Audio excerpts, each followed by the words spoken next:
వేదిక మీద ఉన్న టీఆర్ఎస్ అగ్రశ్రేణి నాయకత్వానికి, వేదిక ముందున్న కోడంగల్ నియోజకవర్గం నుంచి వచ్చిన మీ అందరికీ నమస్కారం.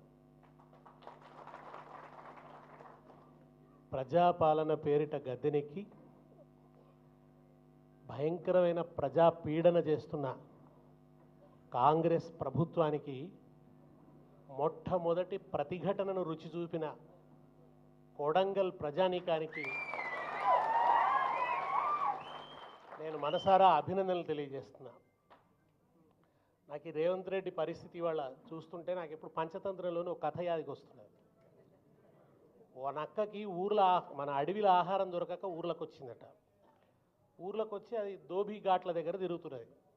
తిరుగుతూ తిరుగుతూ అక్కడ వాళ్ళు తెల్లబట్టలకు నీలిమందు వేస్తారు కదా, ఆ నీలిమందు కలుపున్న తొట్టిలో పడ్డది. ఆ నక్క పోయి పడంగా దానికి మొత్తం నీలం రంగు అంటుకున్నది.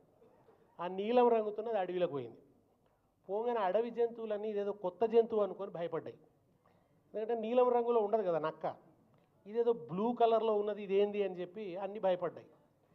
భయపడంగానే ఆ నక్క కూడా ఇదేదో మంచిగా ఉందని చెప్పి, నేను దేవుడు పంపించిన దూతను, నేను మీ కొత్త రాజును, మీరందరూ ఇవాళ నుంచి నేను చెప్పినట్టు వినాలి అన్నది. అంటే పాపం అన్ని భయపడ్డాయి. అన్ని జంతువులు ఈ నక్క చెప్పినట్టే వింటున్నాయి. ఇక అది ఇష్టం ఉన్నట్టు తిడుతున్నది. పండబెట్టి తొక్కుతా, చీరుతా, లాగుల తొండలు ఇడుస్తా, అది ఇదని దాని ఇష్టం ఉన్నట్టు తిడుతున్నది. దాని ఇష్టం ఉన్నట్టు అది తిడుతున్నది. బానిసత్వం చేయించుకుంటున్నది వాటన్నిటితోని కూడా. అవి పాపం ఆహారం సేకరించి తెచ్చి దీనికి పెడుతున్నాయి. బాగా తింటున్నది, దుక్కలాగా తయారైంది. చివరికి ఏమైందంటే ఇక దీని పీడ పడలేకపోతున్నాయి. దీని పీడ ఎట్లా విరగడవుతుందిరా అని ఎదురు చూస్తున్నాయి. ఒకసారి సభ పెట్టింది, ఇవాళ అసెంబ్లీ పెట్టినట్టే. సభ పెట్టి అన్నింటినీ రమ్మన్నది. రమ్మంటే అన్నీ వచ్చినాయి. వచ్చిన తర్వాత ఇది గంభీరమైన ఉపన్యాసం మొదలుపెట్టింది. ఆ ఉపన్యాసం వినలేక అవి చెవులు మూసుకున్నాయి. ఎట్లరా బాబు దీంటి విముక్తి అనుకుంటుండగా మెల్లగా వానవడుడు షురువైంది. ఆ వానకు మెల్లగా ఏమైపోయిందంటే ఈ నీలం మందు మొత్తం కరిగిపోవడం ప్రారంభమైంది. అప్పుడు జంతువులన్నీ కూడా తేరిపార చూసే వరకులా దాని అసలు స్వరూపం బయటపడ్డది. మరి నీకు ఇది నిన్నటిదాకా మనం చూసిన నక్కనేరా, దీని దగ్గర మొన్నటిదాకా 50 లక్షల రూపాయల బ్యాగులే ఉండే, ఇప్పుడు ఇది కోట్ల రూపాయల బ్యాగులు తయారు చేసుకుంటున్నది. ఈ కోట్ల రూపాయల బ్యాగులు చేసేదాన్ని చూసి మనం ఇంకేందో అనుకున్నాము. మీకు గుర్తుంది కదా, మొన్న అసెంబ్లీలో బ్యాగ్ ఇచ్చిండ్రు ఆయనకు, బడ్జెట్ బ్యాగ్. బడ్జెట్ బ్యాగ్ ఇస్తే దాన్ని వెనకా ముందు చూసుకుంటున్నాడు ఆయన. వెనుక నుంచి పాట పెట్టిర్రు, గుర్తుకొస్తున్నాయి గుర్తుకొస్తున్నాయి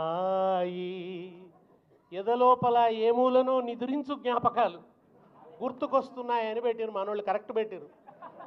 అట్లా నీలం రంగు కరిగిపోగానే జంతువులన్నిటికీ అర్థమైపోయింది అది నక్క అని. ఇక తర్వాత ఏం జరిగిందో నేను చెప్పాను మీకు. ఇవాళ రేవంత్ రెడ్డి రంగు కూడా అట్లనే కరిగిపోతున్నది. ఎలక్షన్లకు ముందు నీలం రంగు వేసుకొని వచ్చిండు ఆయన. ప్రజాపాలన, ప్రజాస్వామ్యము, భావ ప్రకటన స్వేచ్ఛ అని పెద్ద పెద్ద మాటలు మాట్లాడిండు. వాళ్ళు వీళ్ళు చెప్తే అవన్నీ కూడా నోటికి బట్టి మాట్లాడు మొదలుపెట్టిండు. కానీ గద్దెనెక్కినాక తన అసలు రంగు బయట పెట్టుకుంటున్నాడు. దుక్కులు దున్నే రైతు చేతులకు బేడీలు ఎందుకురో అని పాడుకున్నాం.